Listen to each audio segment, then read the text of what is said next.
à tous. Donc, moi, je travaille à Paris, effectivement. Donc, je suis hépatologue, je travaille avec Georges. Juste revenir sur ce qu'a dit Pascal tout à l'heure, sur il faut traiter tout le monde avant de commencer et évaluer la fibrose après. Moi, j'aime bien faire passer un message par une présentation. L'évaluation non invasive de la fibrose ne marche plus après guérison. Point. End. Donc, si je prends un patient, je vous raconte une histoire. Moi, j'ai une patiente qui aujourd'hui...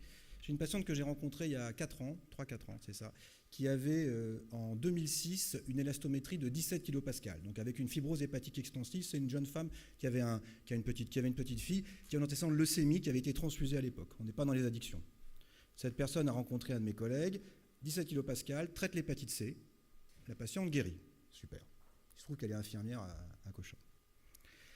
Et puis, se passe le temps, l'élastométrie se normalise, la patiente ne suit plus son protocole de dépistage, et un jour, un collègue me l'amène avec un cancer, un bilobère du foie, avec une élastométrie normale, et tous les marqueurs étaient bons. Les marqueurs non invasifs de fibrose ne marchent pas une fois que le patient est guéri. Et à la biopsie, au moment de la chirurgie, elle était transplantée après, elle avait effectivement des CHC, du cholangiocarcinome, et il restait une cirrhose. Donc cette dame avait une cirrhose inactivée.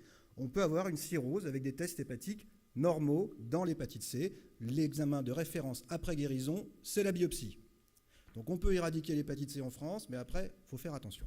J'avance. Merci. Voici mes conflits d'intérêts. Alors, l'accès universel au traitement, c'est une priorité européenne. D'accord ? Donc ça, c'était le plan en 2015. On a parlé rapidement des recommandations de la FEF. Et depuis l'année dernière, globalement, le label, le traitement de l'hépatite C en France, c'est la PCR positive, quel que soit le niveau de fibrose. Vous savez qu'on a eu des contraintes assez strictes avec des RCP pour d'abord traiter les patients les plus graves parce qu'il y avait un problème de coût. Hein. On peut en parler, on va en parler très, très rapidement. Et qu'aujourd'hui, les coûts ont baissé et que l'accès est universel. Ça reste cher. Hein. Ça reste cher. Donc depuis 2017, on a l'accès au traitement, c'est universel. Vous êtes peut-être très très fort en hépatite C, moi c'est ce que j'ai vécu. J'ai commencé médecine, vous voyez, avec le petit chimpanzé à gauche, donc c'était le début de l'hépatite C en 1986, les premiers traitements empiriques. Et puis là, donc ça c'est devenu un homme. Pour vous la faire extrêmement courte, vous êtes aujourd'hui complètement à droite. Et le traitement de l'hépatite C, c'est 1 comprimé ou 3 comprimés par jour de laboratoire, 8 à 12 semaines de traitement, 100% de guérison, c'est extraordinaire. On a commencé par de l'interféron, pour ceux qui connaissent, c'était des piqûres, c'était très fatigant. Moi, j'ai commencé à donner à peu près à 12 mois interféron forte dose, ribavirine pendant 12 mois. Avec Georges, on a donné des très fortes doses d'interféron pégylé. C'était une vraie punition pour les patients qui investissaient énormément sur ce traitement parce que ça améliorait la survie. Interféron, ribavirine, ça améliorait la survie. Et c'est ça, c'est ces courbes-là. Ça, c'est le papier Princeps. Ça, c'est de l'interféron, de la ribavirine chez des patients avec une cirrhose. Donc on est sur un effectif de 600 patients, 405 patients plus 192, à peu près 600. C'est un papier très important, un article très important, qui montre qu'avec une fibrose hépatique extensive ou une cirrhose, vous savez, quand j'ai le foie fibreux, je suis à risque de développer un cancer, 3 à 5% par an, un peu comme mon infirmière. Là. Et si je suis guéri, c'est la courbe noire, il y a moins d'événements. Il y a néanmoins encore des marges d'escalier. Il persiste des événements, c'est malheureusement l'histoire de mon infirmière. Je rappelle qu'elle avait une élastométrie normale quand elle a fait son cancer bilobère. Et ça se décline soit à droite en mortalité reliée au foie, vous voyez, donc soit c'est le cancer primitif du foie, et en bas c'est soit du CHC, donc cancer primitif du foie, ou de la cirrhose décompensée. Traiter un patient avec une fibrose hépatique extensive ou une cirrhose avec un traitement à base d'interféron améliore la survie. C'est un dogme, il y a 4 ou 5 papiers qui montrent ça, et c'est pour ça qu'on est monté au créneau. Les auteurs ont été encore plus loin sur une lettre après. Donc, ils ont pris le groupe de patients qui sont guéris. Vous voyez les 192 patients qui sont guéris. Je remonte la courbe d'avant, vous voyez. En haut, 405 patients qui ne sont pas guéris. Et en bas, 192. Regarde en haut à gauche. Et donc, si on prend les patients guéris et qu'on apparie cette population avec une grosse base de données des collègues d'Europe du Nord, où là, ils ont des grosses bases bien caractérisées, les patients guéris récupèrent une espérance de vie comparable à la population générale. Vous regardez à gauche, vous voyez.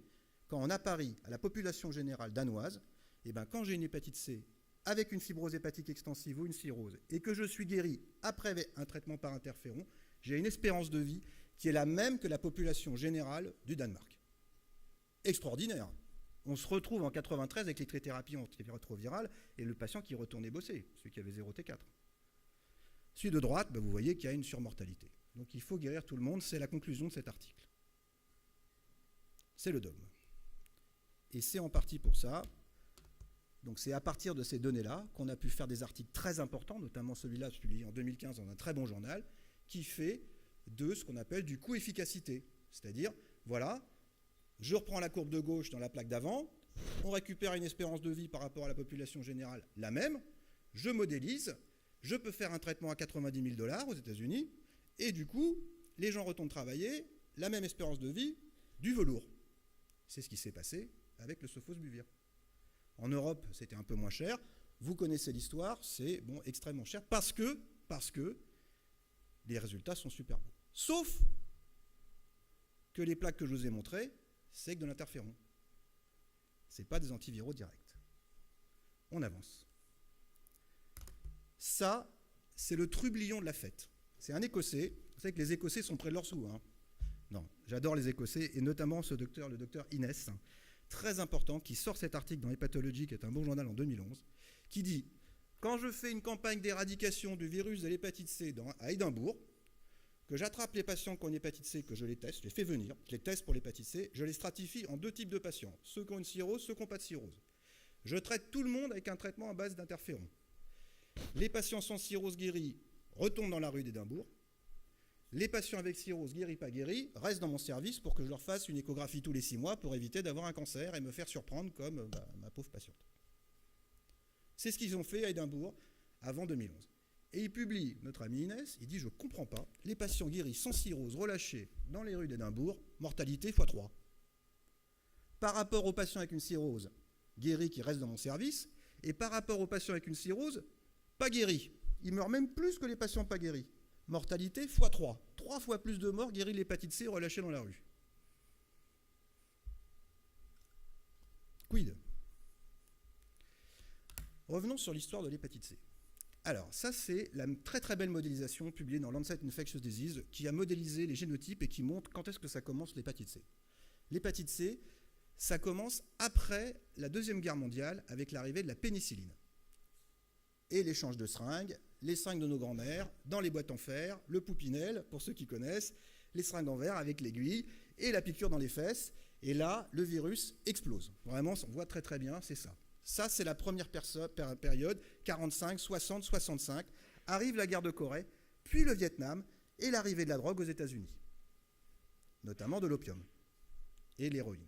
Et là, c'est le pic de contamination dans la fameuse birth cohort américaine, où on voit les échanges de seringues.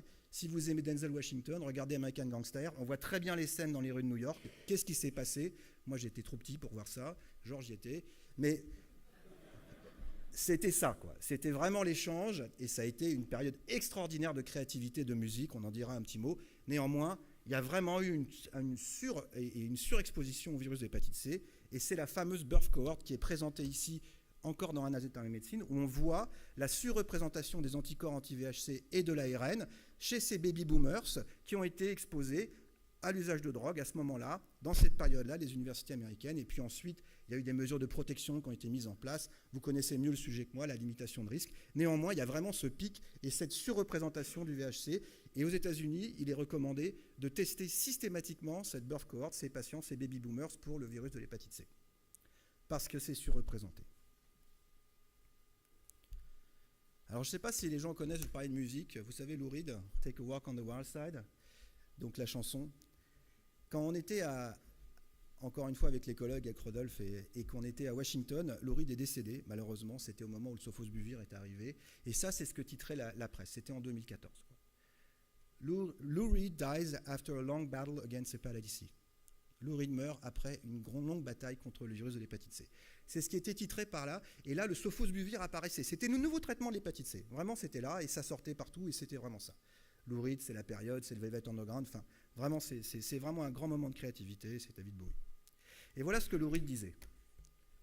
Voilà. Ça, c'était le quote de Lou Reed. J'ai essayé d'arrêter la drogue, j'ai jamais pu arrêter l'alcool. Et on rentre dans le vif du sujet, on va garder Édimbourg en tête et c'est exactement ça. Et Le problème des études de coût-efficacité, la fameuse coût de papier d'Annals International Medicine en 2015, c'est qu'ils ont modélisé les deux papiers du JAMA, mais ils n'ont pas modélisé l'alcool. Et je vais vous montrer qu'il y a une grosse interaction entre hépatite C et alcool, et que si on ne rentre pas ça dans les modèles, on se trompe. Voilà ce qu'on a fait. On a regardé la population française. Donc ça, c'est une étude nationale, hein, qui va regarder tous les patients qui sont passés dans une structure de soins en France entre 2008 et 2013 et qui sont codés comme ayant une hépatite C. Donc on est sur un échantillon de 100 000 personnes qui ont moins de 65 ans. 100 000 personnes de moins de 65 ans passées à l'hôpital entre 2008 et 2013. On allume la lumière en 2008, on l'éteint en 2013, la population française qui avance, on allume, on observe, on éteint en 2013. Et on regarde la prévalence de la dépendance à l'alcool, ceux que vous avez codés comme ayant un problème d'alcool, le F. Et vous voyez que la prévalence en France, on est à peu près à 25% de dépendance à l'alcool codée dans la base PMSI nationale entre 2008 et 2013. 25%. Si on regarde la cohorte des vétérans aux États-Unis, celle qui produit énormément de papier, les vétérans, donc c'est très bien codé, ça fait des belles études d'épidémiologie, c'est 1 sur 2, 50% codé avec un F dépendant à l'alcool. C'est extrêmement prévalent. Chez nous, 25%. Et si, pour faire une longue histoire, une histoire courte, et regarder la figure principale du papier, qu'on regarde la part attribuable, j'avais commencé mon topo en disant quelle est la part attribuable de l'alcool dans le fardeau, on dit burden en anglais, de l'hépatite C. Et si vous regardez le rouge, donc c'est les courbes, c'est les complications hépatiques à gauche, qui se déclinent soit en cirrhose décompensée, soit en cancer primitif du foie, la transplantation hépatique de George et le décès hépatique, c'est-à-dire je progresse vers une complication et après je meurs. La grosse barre rouge qui représente 70% de la part attribuable, c'est de l'alcool. C'est-à-dire que si j'enlève ce facteur de risque, il n'y a plus d'événement. Avant 65 ans. À droite, c'est la co-infection par le virus d'hépatite B. Après arrive le diabète. On parlait du diabète tout à l'heure, 15%. Et puis on avance, les autres causes de cirrhose. L'antécédent de transplantation hépatique, l'immunodépression est un facteur de risque de progression vers la complication. Et en gris tout petit à droite, c'est le VIH. Le poids du VIH dans la cohorte française 2013, 0. Pourtant, ils ont été prioritaires. 0. On pourra parler de modification comportementale. Stéphanie est partie, mais c'est hyper intéressant et très important. Et ce qui est très important, c'est ça. C'est les modifications comportementales que vous, addictologues, vous faites quand vous prenez en charge un patient qui a un problème de dépendance. Je pense qu'on n'avait pas beaucoup vu cette courbe. C'est le bénéfice en termes de survie. En ordonnée, vous avez l'odds ratio, le risque de décéder. D'accord ? C'est une échelle logarithmique. Donc globalement, en rouge, je suis à 10 fois par rapport au patient de risque de décéder, toutes causes confondues, avec 100 sevrages. En orange, un sevrage en intention de traiter, hospitalisé une fois pour un sevrage hospitalier, ce qu'on fait dans le service, ce que vous faites vous. Et en vert, hospitalisé une fois pour un sevrage et réenregistré comme étant abstinent après sevrage. Et vous voyez que ces gens-là, avec ces modifications comportementales faites par votre travail d'addicto, eh ben, on améliore la survie de ces patients avec une dépendance à l'alcool et avec une hépatite C de manière extrêmement significative, statistiquement significative, certainement cliniquement significative également. Et s'ils sont abstinents, on est quasiment pareil que les patients qui n'ont pas de problème d'alcool. Je voudrais vous dire ce qui s'est passé. Les antiviraux directs sont sortis. Bon, très bien. Formidable. On a donné ça. Et puis brusquement, le trublion arrive. L'équipe de Barcelone publie. Mais qu'est-ce qui se passe ? Mes patients avec une hépatite C et un cancer que j'ai guéri du cancer, que je traite contre l'hépatite C, explosion de cancer primitif du foie. Beaucoup plus qu'avec l'interféron. Les traitements de l'hépatite C sont cancérogènes. La réponse est non. Elles ne sont pas cancérogènes. La réponse, elle est là. C'est que si on regarde les travaux, et les travaux d'après, celui-là est sorti dans Gastroentérologie, il y en a d'autres qui vont sortir. En fait, c'est plus du tout ça. On traite aujourd'hui, avec les antiviraux directs, des patients qu'on ne traitait pas avant. Et quand je donnais de l'interféron, la ribavirine, ou que nous donnions ça avec des traitements lourds, on induisait un biais de sélection, tout le monde n'était pas traité. Donc la courbe des patients non répondeurs, il y a beaucoup de patients qui arrêtaient le traitement, et ce n'est pas Pascal qui dirait le contraire. Donc aujourd'hui, on traite tout le monde. On n'a plus ce biais de sélection. Qu'est-ce qui va se passer ? Probablement ce qu'ils ont observé à Édimbourg, avec un risque que ce soit supérieur, puisqu'il n'y a plus d'interféron. Il faut être très très prudent, extrêmement prudent. Parce qu'on en est là.